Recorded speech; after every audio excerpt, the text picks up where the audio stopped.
ان کو فیسلیٹیٹ کیا تھا، اور وہ اس طرح سے سندھ سے فرار ہونے میں کامیاب ہو گئے تھے. کچھ لوگ دبئی فرار ہو گئے تھے اور کچھ لوگ بلوچستان چلے گئے تھے.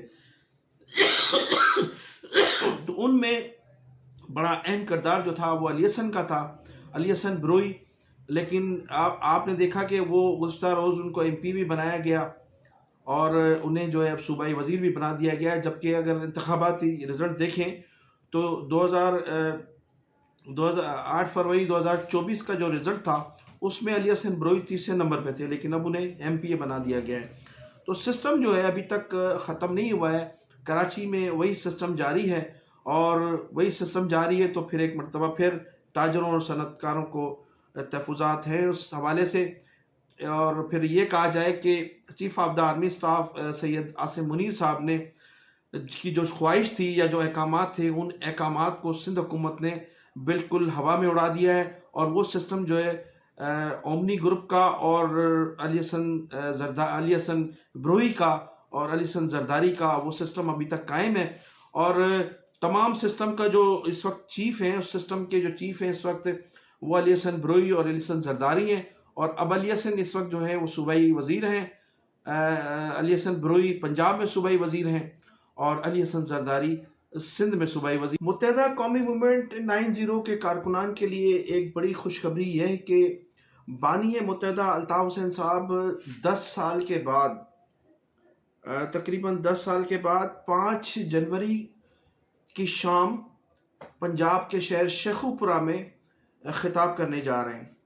اور یہ خطاب جو ہے، جو پنجاب کی تنظیم ہے متحدہ قومی موومنٹ کی، ان کی جانب سے اہتمام کیا گیا ہے.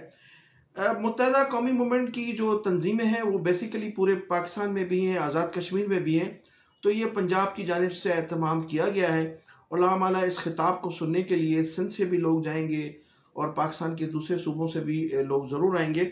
تو الطاف حسین صاحب اس وقت پاپولرٹی کی معراج پر ہیں. اس وقت میں سمجھتا ہوں کہ 80-90 کی دہائی میں بھی، 2010 میں بھی بانی متحدہ الطاف حسین صاحب اتنے پاپولر نہیں تھے جتنے وہ آج کے دنوں میں ہیں. اس کی بنیادی وجہ یہ ہے کہ ماضی کے جو میں نے آپ کو دہائیاں بتائی ہیں اس میں الطاف حسین صاحب محض مہاجروں کے لیڈر تھے، اور ان کی جو باتیں تھیں دوسری قوموں کے لیے جو تھی، ان کو مس گائیڈ کیا جاتا تھا. ان کے لوگ جو ہیں ان کے لیے، الطاف حسین صاحب کے لیے لوگوں کی نفرت پیدا کی جاتی تھی. لیکن گزشتہ کئی سالوں سے الطاف حسین کی جو باتیں ہیں اب جب سے سچ ثابت ہو رہی ہیں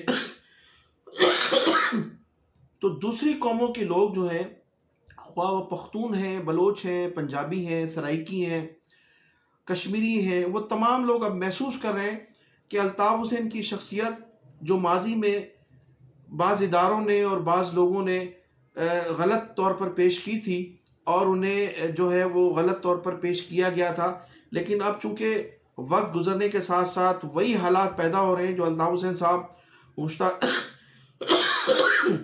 40 سالوں سے کہتے چلے آ رہے ہیں.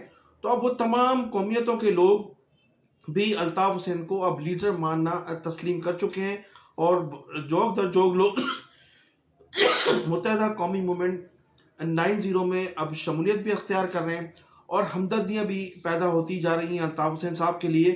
تو 5 جنوری کا جو جلسہ ہے شیخوپورہ میں، وہ پنجاب کا علاقہ ہے شیخوپورہ. تو اس شیخوپورہ کے جلسے میں پوری قومیتوں کے لوگ اس میں شرکت کریں گے، اور جلسہ جو ہوگا وہ تمام قومیتوں پر مشتمل ایک جلسہ ہوگا. تو الطاف حسین صاحب، میں نے بتایا نا کہ ان کی پاپولیرٹی جو ہے ماضی کے مقابلے میں آج کئی گنا اس وقت جو ہے وہ پاپولیرٹی کی معراج پر ہیں. اور انہوں نے جو 40 سال قبل کہا تھا، کہتے چلے آئے ہیں پاکستان کے حوالے سے، وہ سب کچھ صحیح ثابت ہو رہا ہے. اور لوگ اب جوگ در جوگ متحدہ قومی موومنٹ میں شمولیتیں بھی اختیار کر رہے ہیں. اگرچہ اس وقت سیاست پر پابندی ہے، ان کی زبان بندی بھی ہے، اور جو خوف کا بت تھا اب وہ تقریباً ٹوٹ چکا ہے.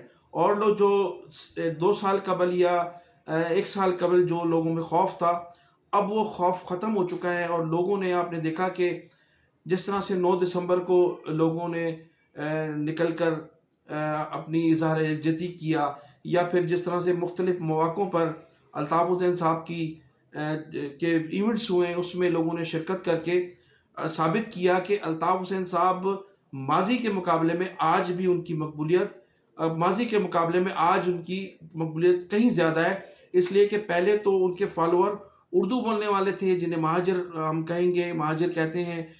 آج تمام قومیتوں کے لوگ ان کے ساتھ ہیں، اور یہ جو ہے آگے چل کر میں سمجھتا ہوں کہ نہ صرف ماضی میں تو وہ سندھ میں الیکشن جیتتے رہے ہیں، انتخابات میں کامیابی حاصل کرتے رہے، لیکن آنے والا وقت جو ہے، آنے والے وقت میں وہ دوسرے صوبوں سے بھی انتخابات میں کامیابی حاصل کر سکیں گے۔ تو میں ناظرین انہی الفاظ کے ساتھ آپ سے اجازت چاہوں گا۔ آپ میرے چینل کو سبسکرائب بھی کیجیے گا، کمنٹ سیکشن میں جا کر اپنی قیمتی رائے کا اظہار ضرور کیجیے گا۔ پاکستان زندہ باد، پاکستان پائندہ